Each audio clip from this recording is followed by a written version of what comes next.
So we're going to be focusing on understanding the experience of a Buddhist pilgrimage, but let's just do a little bit of review first. What is a relic, right? And what do people expect from it? So from yesterday, we saw the reliquary of Saint Foy, right? So this object is a reliquary, but what's a relic? Who can help me out? What's a reliquary? Or relic, I should say.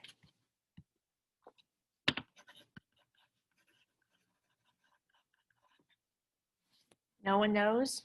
No one's typing? Anyone typing? Anyone helping me? Please? Last day before break? I'm tired too. It's a relic.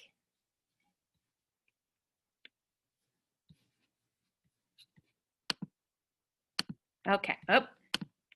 A relic is a part of a deceased holy person. It's often a part of their body. So it could be a bone fragment. It also could be something that maybe belonged to that person. So like maybe a part of the shroud of like Mary, the mother of Jesus, or it could be in Christianity, there's a lot of the true cross. Probably if you took all the shards of the true cross, we probably have 20 or 30 different crosses that Christ was crucified on instead of one. But these would be objects that were of reverence. And so reliquaries were these containers that were beautifully decorated to contain the remnants of these holy people.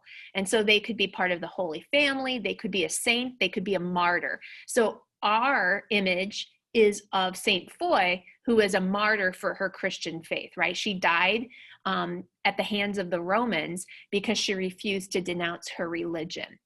And so people visit these relics. They go on these pilgrimages to acquire blessings, to have miracles performed, to have safe passage on their way through their pilgrimage, and then to help them through times of turmoil, right?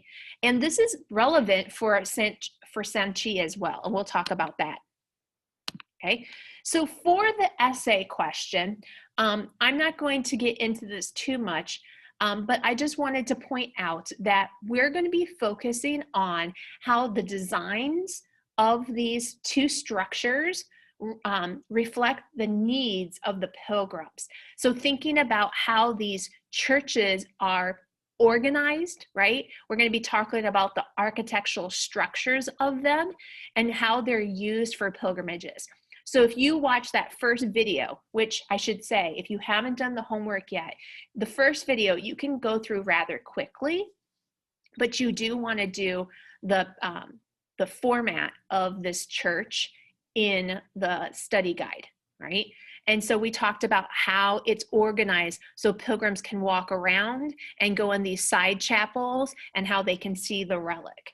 Now, we're going to see something similar at Sanchi where people are able to walk. They're able to circumambulate the structure itself. You can't go inside the structure because a stupa is not a building, it's just a mound, right?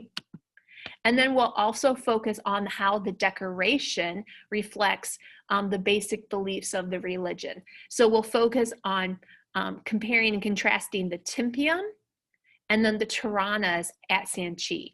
You could also talk about the reliquary at Saint Foy as well, but probably a better comparison would be these two because they're both entrances. You walk into the structures through obviously the doorway, right? And the timpium is above the door. And then a Tarana is a monumental gateway that lets you into the walkway that you can use to circumambulate. So, like we saw in Christianity, there are a series of pilgrimage routes. And so there are 4 main pilgrimage routes in India, and they're all related to the life of Buddha. Now, Sanchi is not on one of these major routes. I just want to point that out to you. But I wanted to make sure that you know that it is common, not just in Christianity, but in other religions to also have pilgrimages. So this is where Sanchi is located. Is there anything similar about how the structure fits into the location? Is there anything similar?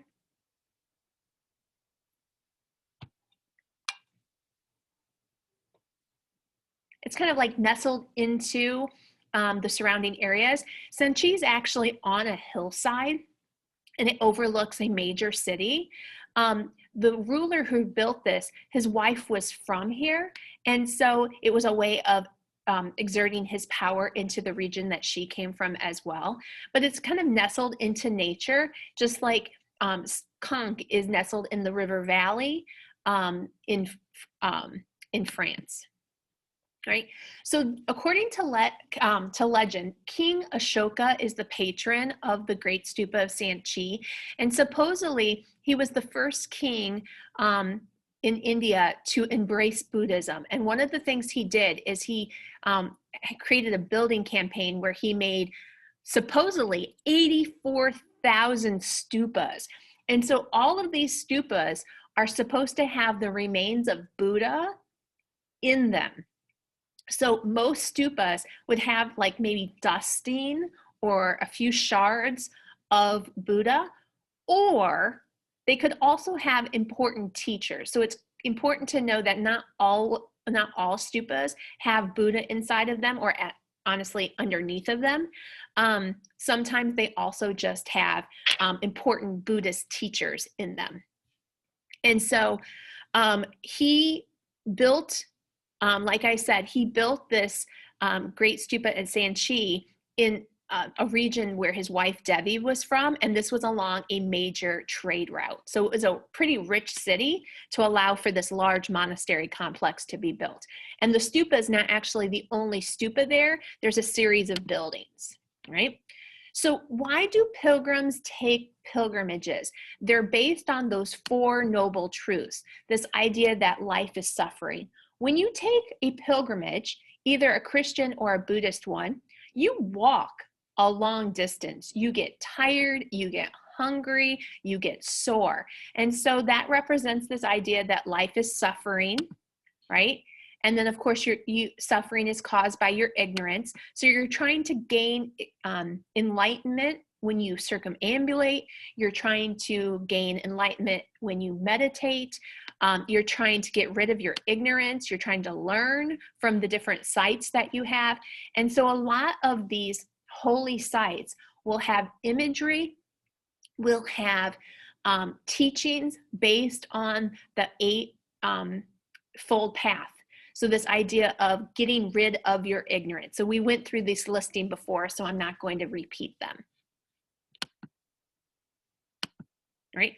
So this is in a monastery complex. So there's many structures that are still in existence today, or at least remnants of them. There's places where the monks lived. So we have like cells, we have foundations of their different rooms. So you can see each of these little rooms is where the individual monks had their like private living quarters as well as their communal ones. And then we have these two structures. What do they have in common? What does the stupa and the reliquary have in common? Anyone know?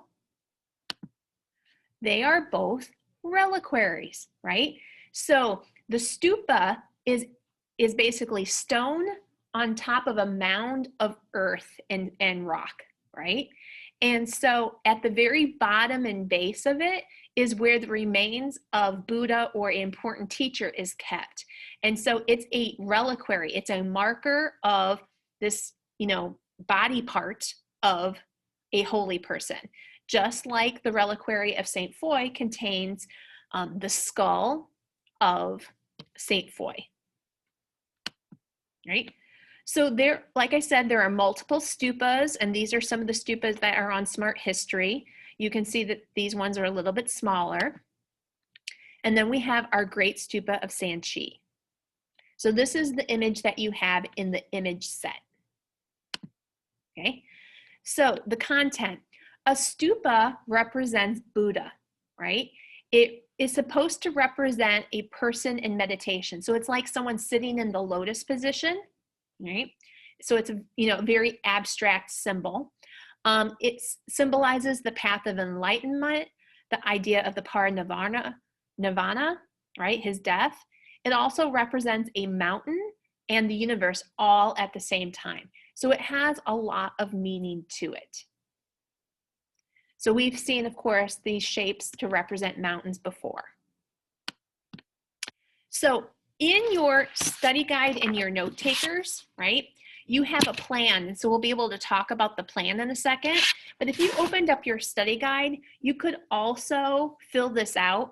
This diagram is not in the 250, but it could be helpful to you to just understand the different components of a stupa and to understand the different parts of it.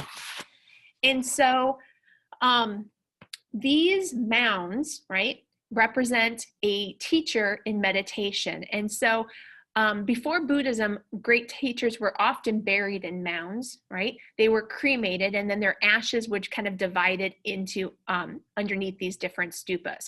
And so when you look at them, you'll see that they often have, they're symmetrical. So we have, if we went all the way through the middle, we once again have an axis mundi, right? And the axis mundi goes through this yasti. A yasti is a post that represents that axis mundi. And then normally it has 3 different levels, the chatras, which represent these qualities of Buddha and Buddhism.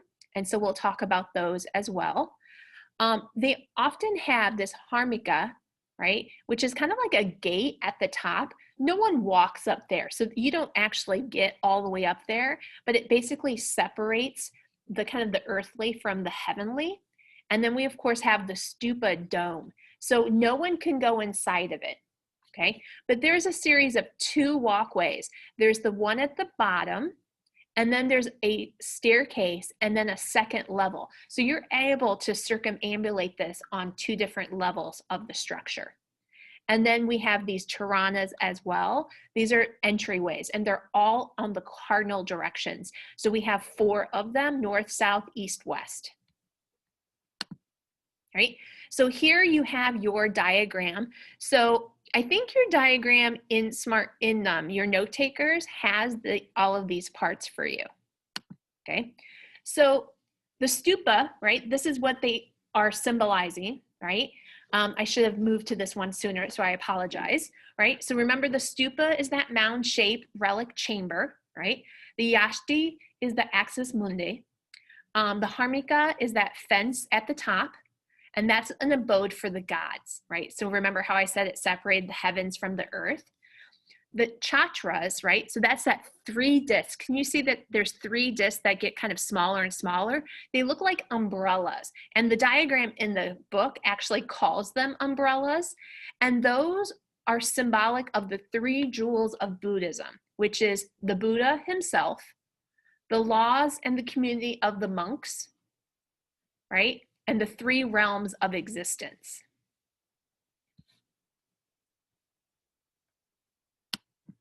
Right? So how does the design meet the needs of the pilgrims? Right?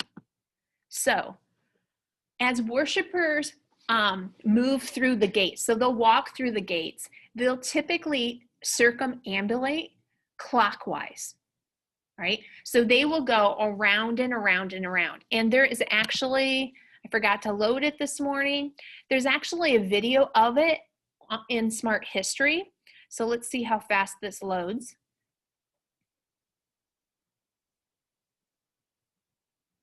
This is not on the Great Stupa. This is just on the stupa information.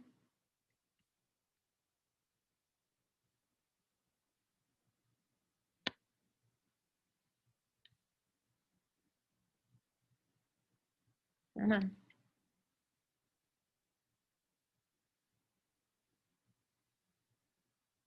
Okay, here we go. So we're obviously not going to watch 7 minutes of this, but you get an idea of this. So you walk through the gate of, or walk through one of the charanas, and then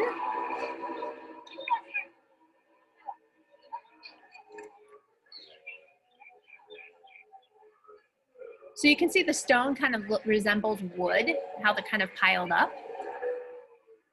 So you're walking clockwise, and you basically just keep doing that, right, until you're ready to go up those stairs and do the second time around. So the circumambulation, there's going to be music. You're going to hear music. You're going to hear the monks chanting. When you hit a Tarana, you'll always see an image of Buddha with a different mudra. So they have different symbolic meanings of his teachings. And above the gates, you might be able to see a Tarana. So you'll be able to see and understand some of the basic fundamental teachings and beliefs of Buddhism, because the Taranas have carvings. They're all based on the laws of Buddha, the life of Buddha, as well as his past lives. So here's an illustration of how you really get kind of hypnotized. As you're meditating and walking around, you're going to see the same information over and over again. So, it's supposed to create kind of like, I don't want to say a trance, but like a trance-like kind of quality to it.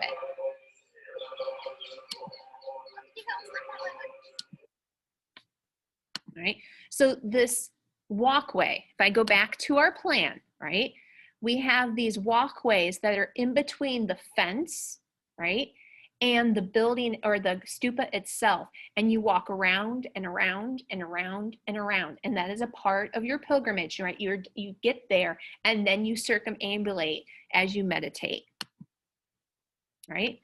So they're walking clockwise because it's the direction of the sun, and the function of that is to pray and meditate and to get as close as possible to the relic.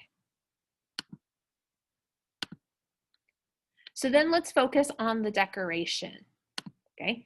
So the gates are called Taranas, and Taranas are these monumental gates. The gates that we have here, there are 4 of them, and they're carved in stone. Ashoka, the patron, had ivory carvers carve this. So the style of them is very similar to how a lot of ivory is carved in this region. And so it's done in a shallow relief. The gates, right, there are 4 of them, and there is a central theme to all of them, right? So the East Gate is based on Buddha's birth, right? The South one is based on enlightenment. The West one is based on his first sermon. So there's an emphasis on his teachings and Dharma, which is that law. And then the North is based on nirvana. And they all look similar. They just have different imagery and illustrations on them, right? So our church, right, has a south gate, is where most people walk through, right, is on this west side here, and that's our gate here. The south gate is the main entrance to the stupa, but you can walk into any of them, okay? So the basic foundation of these, like when I say foundation, I mean like the basic format is most of the Taranas have 3 different like lintels that go across, and they like to use like Western vocabulary for it. So we call them the architrave. An architrave is like a horizontal band on a Greek temple, right? If you remember, but also it's these ridges on the entranceway above the tympanum, right? So it's these kind of like decorative elements, right? And so here we have 3 of them.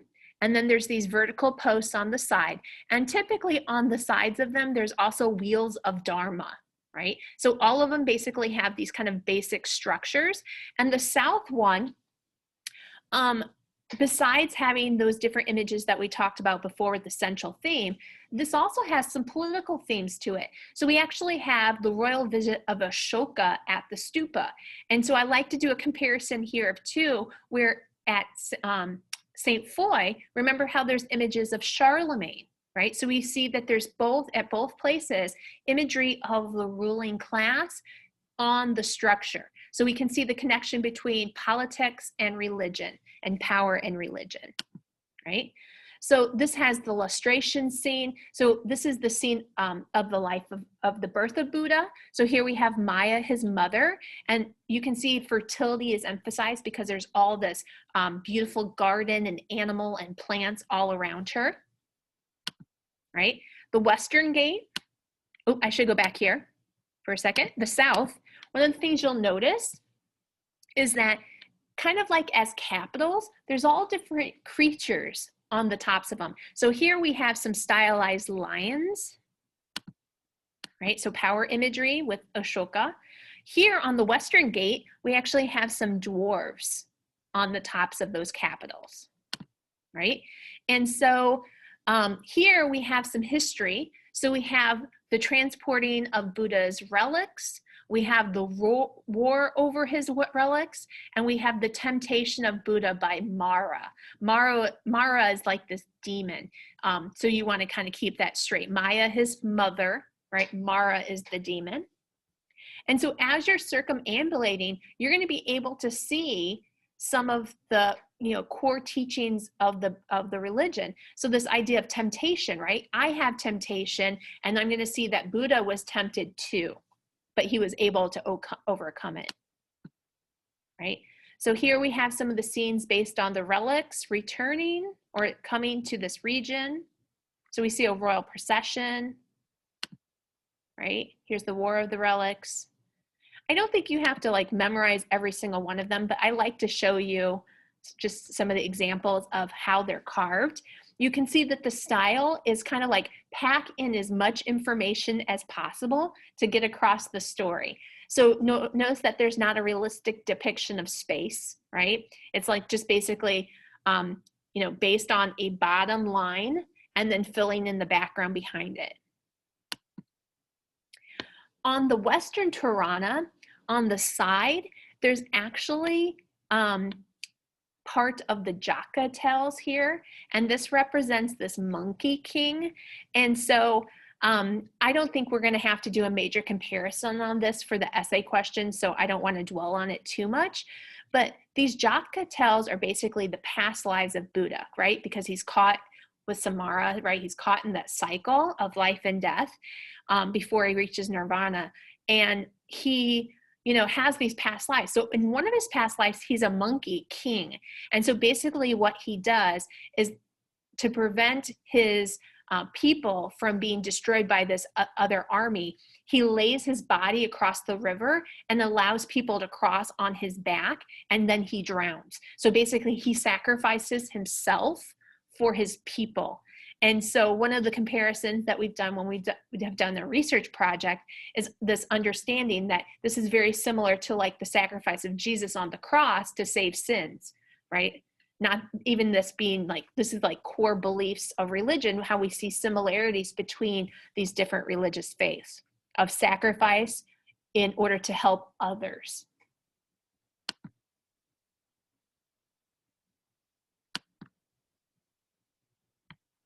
So this presentation is online for you guys. I also have like a separate one that's just set aside in this kind of like semester review area for you for the research project that we're not doing, but I do have it available to you. So you can see there's these little potbelly dwarves here on 4 sides of the post. Right? And then the one that we have in our 250 is the Northern Gate. So the one that we have the close-up image of. In your note takers, you have 2 pages for this. I'd probably do 1 page just based on the format and the design, and then do the other one based on the decoration, because that's the question for the long essay for you. So it'd be nice to kind of separate. So on this part, on 1 page, I would just focus on the decoration of this Northern Tirana, right? So here you can see that above the post, we have elephants, right? We have elephants. And then we also have these Yashti figures. What could elephants symbolize? Throw it in the chat. What do you think an elephant could symbolize?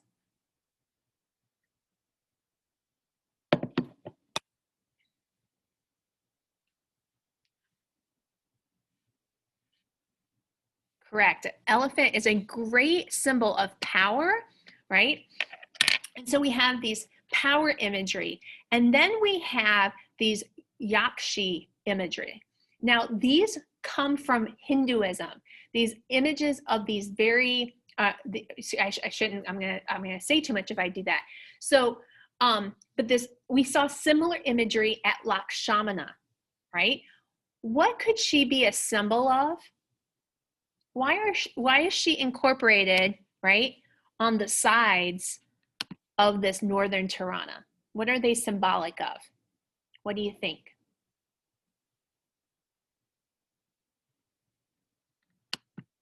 Right? So these are fertility images. They're regeneration images. When we look at her, we can see that she's curvy, she's voluptuous, she has wide hips, she has large breasts, right? So those are all necessary, well, not necessary, but they are all parts of fertility, right? And then you'll see that from her fingers, she's holding on to a tree, and the tree is full of ripe fruit. Can you guys see it? Looks kind of like bananas and other sort of fruits there. And so these are images that come from Hinduism that represent fertility and regeneration. You know, it's part of that cycle of life, right? So on the northern image, we have the elephant, right? And we have symbols and decoration of the element of these elements. We have the wheels of Dharma at the top and the bottom. And you can see how there's a lot of other carvings of animals. When I see this close up, I can see how it looks very similar to some ivory carvings that I've seen before with all this kind of delicate work and detail. And so there's imagery here from other Jataka tales where Buddha was an elephant, right? And he was sacrificed his tusks to a hunter, right? So here we can see lots of different images of those elephants kind of hidden in between the negative spaces. And then this is some of this parts of the telling of the Great Sermon and other elements from the life of Buddha, as well as his past lives. So focusing on like the content of these, I would really just realize that they're going to be basically the basic teachings of Buddhism, you know, the tellings of his past lives, the tellings of the history of him.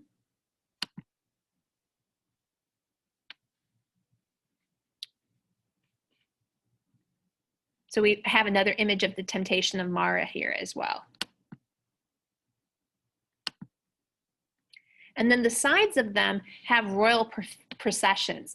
So once again, we have the connection of the ruling power, right? We have the connection of the ruling power with the life of Buddha and showing their religious faith. So on our Tirana, right, I'm going to give you a second to kind of jot this down. These are some of the major themes and images that are parts of this Tirana. So we have some imperial symbols, right? So that's going to be the power of Ashoka and the ruling power. So we have winged lions and peacocks. We have imagery of the royal procession, and then we have the yakshi, which are those fertility symbols. So that's going to be showing how prosperous, right, the ruling power is. And then we also have Buddhist images here too. So we have the wheels of Dharma, right? So you can see the wheels on the sides and then the wheels at the top. We have those elephant images that are part of the Jataka tales, right, of a past life of Buddha, and they represent his power. We have footprints. So on these Tiranas, there aren't a lot of images of Buddha. There are, the monkey and the elephant, the stories of his past life, but we don't really have images of him. So I showed it earlier when we looked at the different ways he was described when we talked about Buddhism. We talked about footprints. There are footprints on the inner sides of this, and we can't see it from the angle. And then those yakshi figures also could possibly represent the mother of Buddha as well. And then we have our Easterana. I think this is the one that's in our textbook. And so it has the dreams of Maya when she finds that she's pregnant with Buddha. We have more yatskis. And so I think the one I showed you is actually the one that's in the textbook, but there's a similar one on the Northern Gate as well. And then we have lots of imperial imagery as well.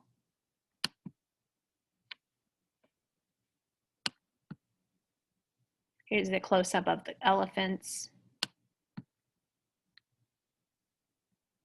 So here, I think really on this post, you get a real good idea of how dense the carving is and how detailed it is. It really does look like ivory carving if you've ever seen that before. So we have our gates, and then as you walk through, the thing that you're confronted with is an image of Buddha. So there are 4 Buddhas on the first level, all with different mudras. Okay, so that is the end of Buddhist pilgrimage, right? There's additional information at these different websites, but I honestly think you could get most of it from the presentation. Like I said, this presentation is on Canvas, and I'll have the recording too. So you can, fill in your notes if you needed to do it further to answer your question for the take-home FRQ. Okay. Questions, concerns? Okay.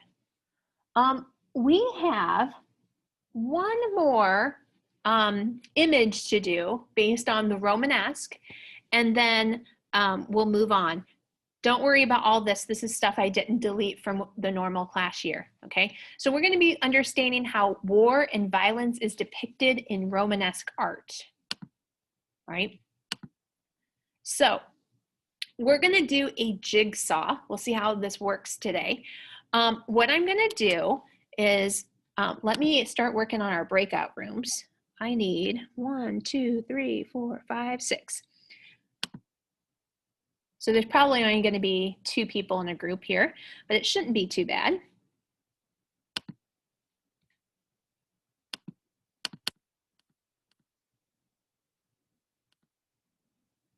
Okay, don't go away. I'm going to open the rooms, but don't go away, okay? Stay here for a second.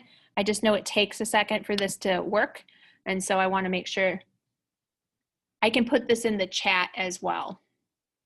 Okay, what I'm going to have you guys do is I'm going to have you guys break apart a reading.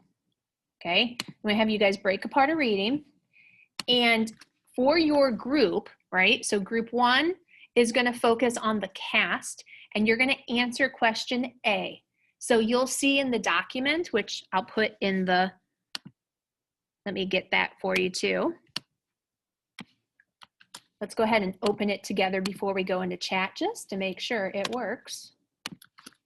Okay, so go ahead and click on that link for me, right?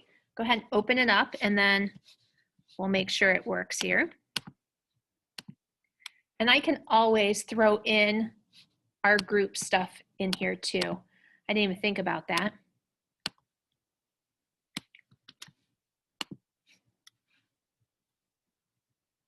Here we go. So we're going to all be working on the same document. Okay, come on. Still loading. There we go. So now it should be in your document because I added it to it. Okay, so when I have you put in your breakout group, all right, we're all going to read the backstory. So can you guys see how there's headings here, right? The backstory is just these 3 little paragraphs, right? It's not going to take you very long, okay? Then what we're going to do in our breakout groups is when you're when you go to your room, if you're group 2, you're going to read the cast, right? See this? And then you're going to answer question B. So there's actually 2 questions for the cast. There's A and B. So can you guys see at the top here how I put that next to your group number? Yeah, Okay, so you're going to answer the questions. The only difference, and I'm going to cross my fingers, is group 4, right? There are 2 pages in the textbook. Oh my goodness. Do you guys even know where the textbook is? On page 504 and 505, I would like you to look that up. If for some reason you can't find your textbook, that's okay. I have the information. Okay, so let me go ahead, join your group, and you're going to answer, read your sections, right? They're really short, and just answer your questions, and then we'll come back and work on this. I'm going to give you about 10 minutes. Sound good? Okay, go ahead and go to your breakout group. Hey, Suri, set the timer for 10 minutes. Okay, 10 minutes. And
Okay, so what we'll do is we will go over the information. So I know who's in group A, B, C, D, E, F. So please make sure that when your question comes up, that you have your information ready to go. I probably should have had one of you, decide who is going to speak, but we'll just see how it goes, okay? So, right? Let's watch something first. Let's see if this gets booted off my recording. I'm going to post here.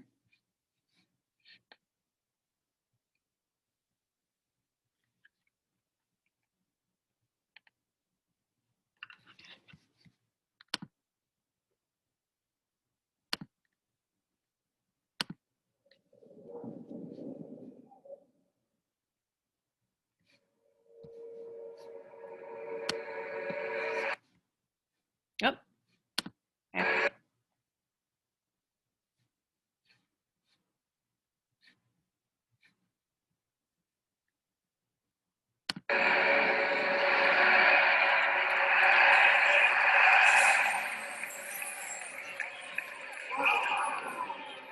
Sorry about the quality. I don't.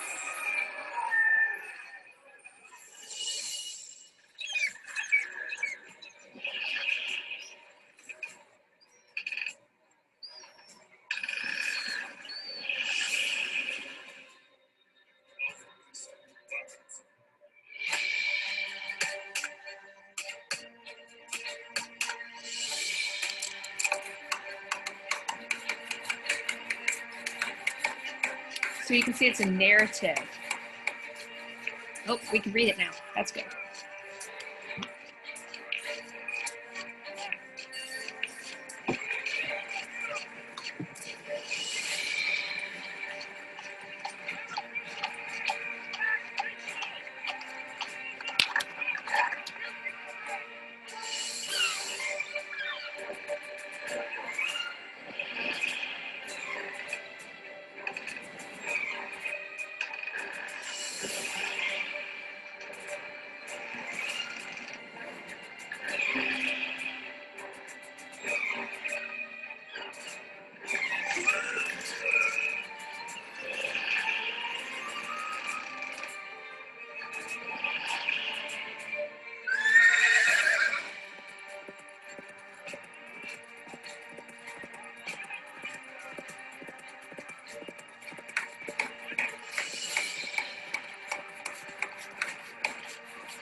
Okay.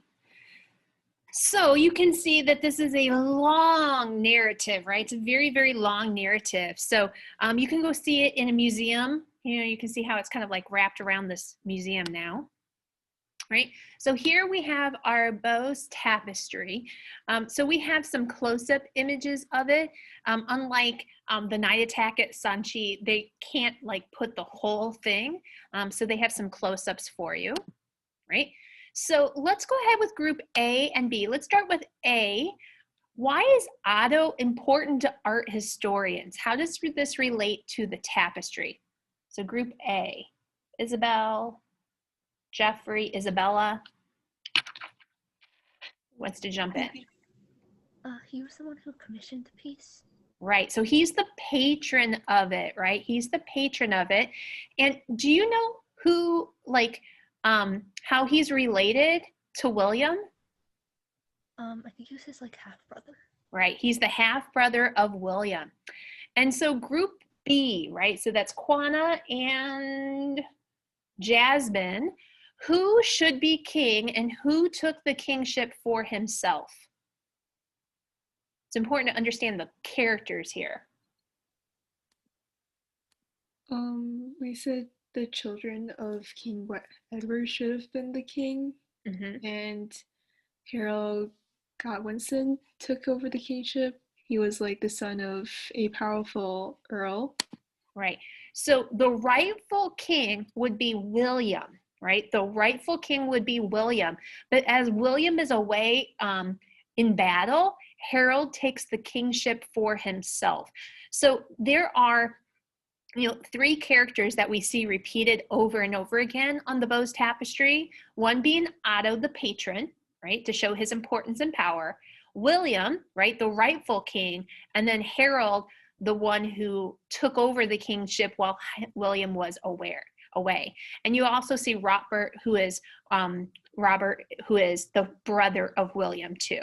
And one of the things that you'll notice is in the close-ups is that they do identify who everyone is. So you normally see their name above their heads. It's very similar to some of the Egyptian works that we saw, right? Where you'd have hieroglyphics identifying who is who in an image. Okay, so I just found this. The Bayeux Tapestry was made for the Bayeux Cathedral in Normandy. So we're in France. And so this church was commissioned by Otto, right, who we just talked about. And it would have been hung basically in the architrave or like the entablature area above the arcade in the church. So there's actually an article, I think it's like the Daily News or something, what I found this in, where it has kind of an illustration of it for us. So you can see that the stitching and the different colors would help to identify, just like some of the relief carvings that we've seen on the tops of Greek temples. Right? So it would have been to go inside the nave, right, in the nave arcade. And you can see how it wraps around and fits perfectly in that nave of the Bayeux Cathedral. It did not go into the sanctuary area though. So this illustration has where the different parts of the story line up. Right, so here's some close-ups of it. This is Halley's Comet. Halley's Comet, I think it like appears like every 80 years, and supposedly it was like a symbol. So this is the comet shooting through the night sky, and that would have been like an ominous kind of feeling. This was, or a symbol. This would have happened right when Harold took office. So we actually see Harold right here taking the kingship from William, right? So C, right, C, and I have this close up here to kind of help us with it. How is it organized? How is the Bayeux Tapestry organized? That's Cora and Jason. How's it organized? Oh, we said it was organized into tableau, I think I pronounce it, or visual scenes and short commentaries, which are presented chronologically and divided into like 3 main stages. Right. So it's a tableau, and tableaus basically are like mini scenes. So there's going to be scene upon scene upon scene, right? And it has that in the very center area, right? The very center area is where like the main narrative takes place. And then there's also borders. Can you see how there's like fantastical creatures at the top? You know, we have things like griffins and falcons and different birds at the very bottoms and tops of this. And then in the battle scenes, we'll have the dead, right? And we'll have horses and things like that as well. E, so we're skipping a little bit here. We'll go back to D. Why was it made? What's the function of it? What's the purpose? So for E, we have Emily and Katie. So during that time, there were a lot of illiterate people. So it was kind of a visual story that like kind of told them like there was a punishment for sin, and that would be death. And it was also it served as propaganda for Norman, and it justified the Normans conquering England. Right. So it has multiple purposes. It's in the Bayeux Cathedral. So it's going to be in the arcade. So the religious context of it is the sins of Harold, right? The sins of Harold.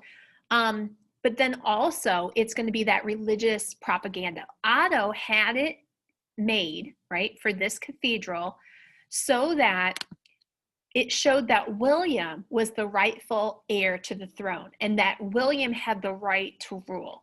And of course, Otto, right, would also show his power because of his connection to his half-brother, right? So it tells the history of the conquering of England by the Normans, right? So Normandy is in the north of France, right? So here we can see the inside of the cathedral where it would have been located, right, along the nave arcade. So the arcade is that series of arches on the first story. Right? So here's some close-ups, right? And so that helps us, oh, where is it? Right? Go back here, right? So we have some close-ups here so we can see the stitching. You can see how it's outlined and then filled in with color. So D, how was it made and what is it made from? It's called the Bayeux Tapestry, but it's not a tapestry. So Raheel and Eva, what is it? If it's not a tapestry, what is it? It's 9 linen panels with embroidered images and text that were sewn together with fine seams. Right. So a tapestry is woven like fabric, right? And so it would have warp and weft like we saw in like Islamic carpets, right? And so this image is actually a medieval tapestry. This is some of the lore of the unicorn. And so it's like an overall image that's woven together. An embroidery would be on fabric, and then you would stitch it with a needle and thread. So they would outline it, right? And then fill it in with color. And so all of the detail is done this way, right? So it's outlined and then filled with different like knots and stitches. Right? What does it teach us about medieval Europe? What information is on this? Varun and Alana? We noticed that there were 4 main teachings, which included the history of the succession, the importance of military and religion, and also an emphasis on daily life. We also saw a contrast between war and peace. Right. So there's a lot entailed. I mean, it's a big piece, so it makes sense that there's a lot of different elements to it. Some of those we've talked about it, right? The function, the religious connotation, the political connotation, but also what it was like to live in this Romanesque period, right? What does the armor look like? What does the warfare look like? You know, we see them on horsebacks. We know that they fought that way. We see how they built structures. We know what these feasts look like. It tells us a lot about just kind of the daily lives and of like the court, right, of the people in power. And it kind of identifies who these people are. So For form and content, here's some of those different components of all these little visual clues that it shows us. So like I said, in the borders, we have this ornamental animals, right?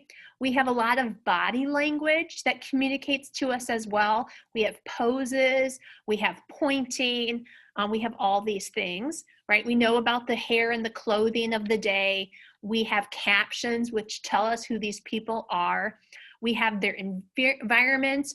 We have hierarchic scale, so we can tell who's important. We've got ornamental dividers. So there might be structures or trees or things to show those separations between those different tableaus, those different scenes. So there's all different visual elements that are incorporated to give us this whole overall impression, right? And so I could see how AP would maybe do a comparison between the night attack of Sanjo Palace and the Bayeux Tapestry, right? How is the theme similar? The theme for today is what? Do you guys remember? It was a theme of war and violence, right? So they have similar themes. What else do they have in common besides being a theme of war and violence?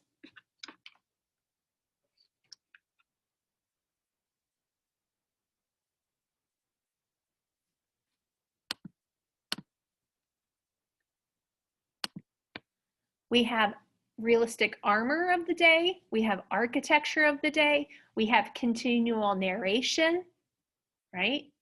So there's a lot of elements to this that are similar, and I could see how they would maybe compare and contrast. So I just wanted to zip through and show you some other Romanesque images.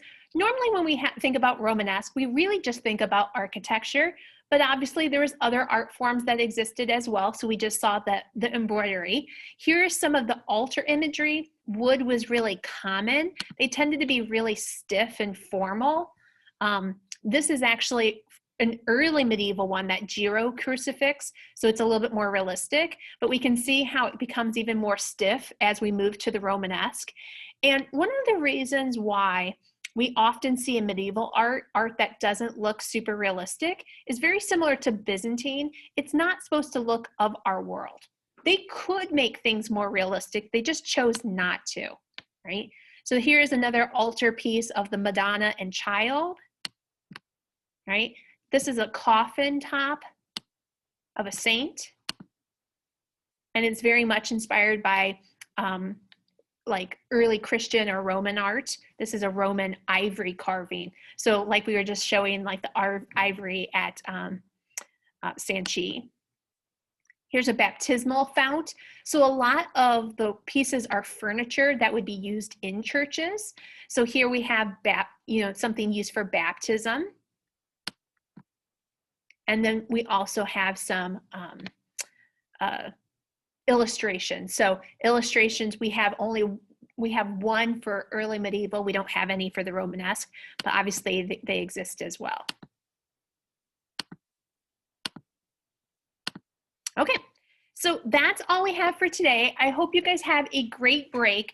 I don't have any homework. Your homework for the break is to have a break. So enjoy your vacation. Like I said, things are there if you want to, if it relieves your stress and you want to work on the take-home essay, you are welcome to go ahead and do that, but it is not due until the 11th. So there's no pressure to do it early. I'm not going to grade it early either. Okay. If you don't have any questions, I will see you guys later. Have a great break.